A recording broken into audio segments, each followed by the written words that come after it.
बड़ी मीठी वाणी में उद्धव जी से कहा। भगवान श्री कृष्ण ने कहा, उद्धव तुम मेरे हितैषी सुहृद हो, शुभ सम्मति देने वाले और कार्य के तत्व को भली भांति समझने वाले हो, इसलिए हम तुम्हें अपना उत्तम नेत्र मानते हैं। अब तुम ही बताओ किस विषय में हमें क्या करना चाहिए। तुम्हारी बात पर हमारी श्रद्धा है, इसलिए हम तुम्हारी सलाह के अनुसार ही काम करेंगे।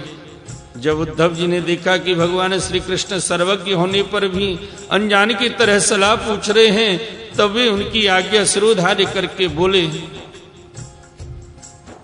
श्रीमद् भागवत महापुराण की जय। आइए भक्त वृंदो, श्रीमद् भागवत महापुराण के 10वें स्कंद उत्तरार्ध में 71वां अध्याय भगवान श्री कृष्ण का इंद्रप्रस्थ पधारने का प्रसंग श्रवण करते हैं। श्री सुखदेव जी कहते हैं, परीक्षित, भगवान श्री कृष्ण के वचन सुनकर महामति उद्धव जी ने देवऋषि नारद, सभासद और भगवान श्री कृष्ण के मत पर विचार किया और फिर वे कहने लगे। उद्धव जी ने कहा, भगवान देवऋषि नारद जी ने आपको यह सलाह दी है कि फुफेरे भाई पांडवों के राजसी यज्ञ में सम्मिलित होकर उनकी सहायता करनी चाहिए। उनका यह कथन ठीक है और साथ ही यह भी ठीक है कि शरणागतों की रक्षा अवश्य कर्तव्य है। हे प्रभु, जब हम इस दृष्टि से विचार करते हैं कि राजसूय यज्ञ वही कर सकता है जो 10 दिशाओं पर विजय प्राप्त कर ले, अब हम इस निर्णय पर बिना किसी दुविधा के पहुंच जाते हैं कि पांडवों के यज्ञ और शरणागतों की रक्षा दोनों कामों के लिए जरासंध को जीतना आवश्यक है।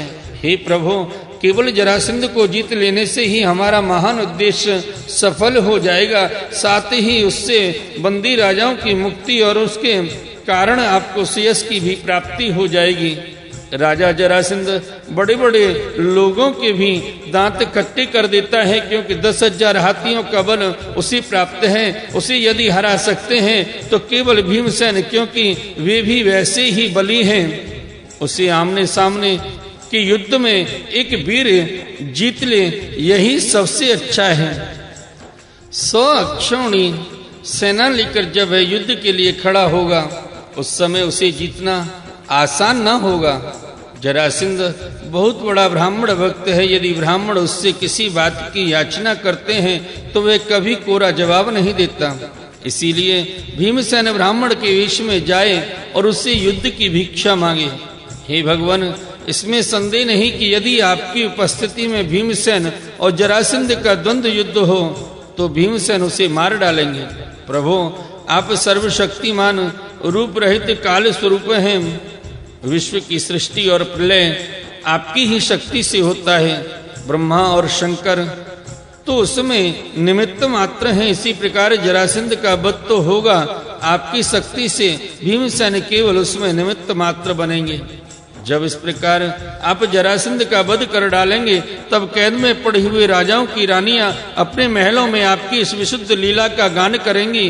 वे आपके उनकी शत्रु का नाश कर दिया और उनके प्राणपतियों को छुड़ा दिया।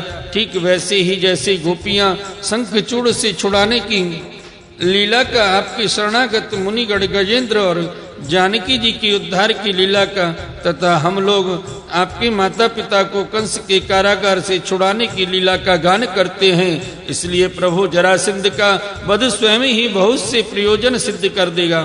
बंदी नरपतियों के पुण्य परिणाम से अथवा जरासंध के पाप परिणाम से सच्चिदानंद स्वरूप श्री कृष्ण आप भी तो इस समय राजसूय यज्ञ का होना ही पसंद करते हैं, इसलिए पहले आप वहीं पधारिए। श्री सुखदेव जी कहते हैं, हे परीक्षित, उद्धव जी की यह सलाह सब प्रकार से हितकर और निर्दोष थी। देवऋषि नारद, यदुवंश के बड़े बूढ़े और स्वयं भगवान श्री कृष्ण ने भी उनकी बात का समर्थन किया। अवंतर्यामी भगवान श्री कृष्ण ने वसुदेव आदि गुरुजनों से अनुमति लेकर दारुक, जैत्र आदि सेवकों को इंद्रप्रस्थ जाने की तैयारी करने के लिए आज्ञा दी। इसके बाद भगवान श्री कृष्ण ने यदुराज, उग्रसेन और बलराम जी से आज्ञा लेकर बाल बच्चों के साथ रानियों और उनके सब सामानों को आगे चला दिया और फिर दारुक के लाए हुए गरुड़ध्वज रथ पर स्वयं सवार हुए। इसके बाद रथों, हाथियों, घुड़सवारों और पैदलों की बड़ी भारी सेना के साथ उन्होंने प्रस्थान किया। उस समय मृदंग, नगाड़े, ढोल, शंख और नरसिंहों की ऊंची ध्वनि से दशों दिशाएं गूंज उठी। सती शिरोमणि रुक्मणी जी आदि सहस्रों श्री कृष्ण पत्नियां अपनी संतानों के साथ सुंदर सुंदर वस्त्राभूषण, चंदन, अंगराग और पुष्पों के हार आदि से सज धज कर डोलियों, रथों और सोने की बनी हुई पालकियों में चढ़कर अपने पतिदेव भगवान श्री कृष्ण के पीछे पीछे चली। पैदल सिपाही हाथों में ढाल तलवार लेकर उनकी रक्षा करते हुए चल रहे थे। इसी प्रकार अनुचरों की स्त्रियां और वारांगनाएं भली भांति श्रृंगार करके खस आदि की झोपड़ियों, भांति भांति के तंबुओं, कनातों, कंबलों और ओढ़ने बिछाने आदि की सामग्रियों को बैलों, भैंसों, गधों, खच्चरों पर लाद कर तथा स्वयं पालकी, ऊंट, छकड़ों और हथनियों पर सवार होकर चली। जैसे मगरमच्छों और लहरों की उछल कूद से क्षुब्ध समुद्र की शोभा होती है, ठीक वैसे ही अत्यंत कोलाहल से परिपूर्ण फहराती हुई बड़ी बड़ी पताकाओं, छत्रों, चवरों, श्रेष्ठ अस्त्र शस्त्रों, वस्त्राभूषणों, मुकुटों, कवचों और दिन के समय उन पर पड़ती हुई सूर्य की किरणों से भगवान श्री कृष्ण की सेना अत्यंत शोभायमान हुई। देवऋषि नारद जी भगवान श्री कृष्ण से सम्मानित होकर और उनके निश्चय को सुनकर बहुत प्रसन्न हुए। भगवान के दर्शन से उनका हृदय और समस्त इंद्रियां परमानंद में मग्न हो गई। विदा होने के समय भगवान श्री कृष्ण ने उनका नाना प्रकार की सामग्रियों से पूजन किया। तब देवऋषि नारद जी ने उन्हें मन ही मन प्रणाम किया और उनकी दिव्य मूर्ति को हृदय में धारण करके आकाश मार्ग से प्रस्थान किया। जाते समय वो नारायण के अनेक नामों का उच्चारण करते हुए आकाश मार्ग से जाने लगे। श्रीमन्नारायण नारायण नारायण भजमन नारायण नारायण नारायण। जो नारायण जी को भजन करत है, जो नारायण जी को भजन करत है, जन्म मृत्यु से तारायण प्रभु, जन्म मरण से तारायण श्रीमन नारायण नारायण नारायण श्रीमन नारायण नारायण नारायण। इसके बाद भगवान श्री कृष्ण ने जरासंध के बंदी नरपतियों के दूत को अपनी मधुर वाणी से आश्वासन देते हुए कहा, दूत तुम अपने राजाओं से जाकर कहना, डरो मत, तुम लोगों का कल्याण हो, मैं जरासंध को मरवा डालूंगा। भगवान की ऐसी आज्ञा पाकर वह दूत गिरिव्रज चला गया और नरपतियों को भगवान श्री कृष्ण का संदेश ज्यों का त्यों सुना दिया। वे राजा भी कारागार से छूटने के लिए शीघ्र से शीघ्र भगवान के शुभ दर्शन की बाट जोहने लगे।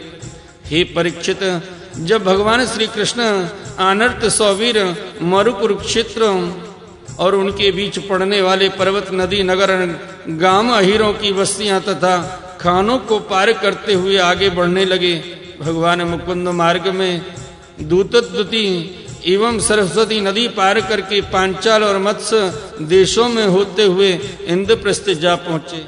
हे परीक्षित, भगवान श्री कृष्ण का दर्शन अत्यंत दुर्लभ है। जब अजात शत्रु महाराज युधिष्ठिर को यह समाचार मिला कि भगवान श्री कृष्ण पधार गए हैं, तब उनका रोम रोम आनंद से खिल उठा। वे अपने आचार्यों और स्वजन संबंधियों के साथ भगवान की अगवानी करने के लिए नगर से बाहर आए। मंगल गीत गाए जाने लगे, बाजे बजने लगे, बहुत से ब्राह्मण मिलकर ऊंचे स्वर से वेद मंत्रों का उच्चारण करने लगे। इस प्रकार वे बड़े आदर से ऋषिकेश भगवान का स्वागत करने के लिए चले, जैसे इंद्रियां मुख्य प्राण से मिलने जा रही हों। भगवान श्री कृष्ण को देखकर राजा युधिष्ठिर का हृदय स्नेहात्र से गदगद हो गया। उन्हें बहुत दिनों पर अपने प्रियतम भगवान कृष्ण को देखने का सौभाग्य प्राप्त हुआ था। अतः वे उन्हें बार बार अपने हृदय से लगाने लगे। भगवान श्री कृष्ण का श्री विग्रह भगवती लक्ष्मी जी का पवित्र और एकमात्र निवास स्थान है। राजा युधिष्ठिर अपनी दोनों भुजाओं से उसका आलिंगन करके समस्त पाप तापों से छुटकारा पा गए।